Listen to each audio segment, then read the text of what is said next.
Tell us about the differences between Saison and Sour styled beer.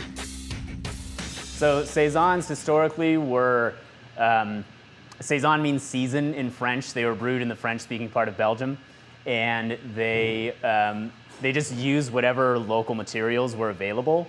It's kind of one of those things where you can pretty much throw anything into a Saison, and as long as you use the Saison yeast, that's really what makes it a Saison. That's pretty much the only thing that makes it a Saison, is using that Saison yeast. So that's really cool for us because it kind of creates a very broad canvas on which we can paint, if you will. We've done Saisons that were black Saisons, where the grist bill was essentially the same as an Irish dry stout, and then you just use the Saison yeast, and it's a black Saison. Or you can do hoppy Saisons or sour Saisons, that kind of thing.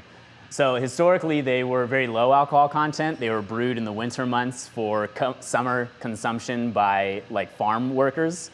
But nowadays, they're typically like 5 to 7% ABV.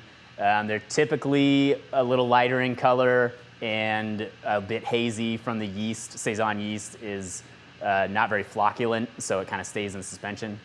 And then on the sour side, sours were really the most prevalent in the Belgian brewing tradition. Typically, they were barrel aged. So some of the stuff that we do, where it's quick souring, is inspired by the Belgian tradition, but not perfectly in line. However, we do a few barrel aged beers. One of them is our Ode Bruin that actually won gold at the World Beer Cup in 2018. That was pretty cool because, unlike GABF, for an international style, we were up against actual Belgian breweries. And so to have won gold for that beer, and what an Ode Bruin is, it means old brown.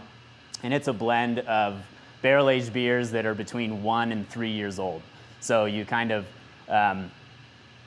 taste a bunch of barrels at different ages, and you figure out the blend that you want to try and hit your spec, and blend them together and hope that it comes out. And the last 3 or 4 batches of Ode Bruin have actually turned out to be pretty consistent.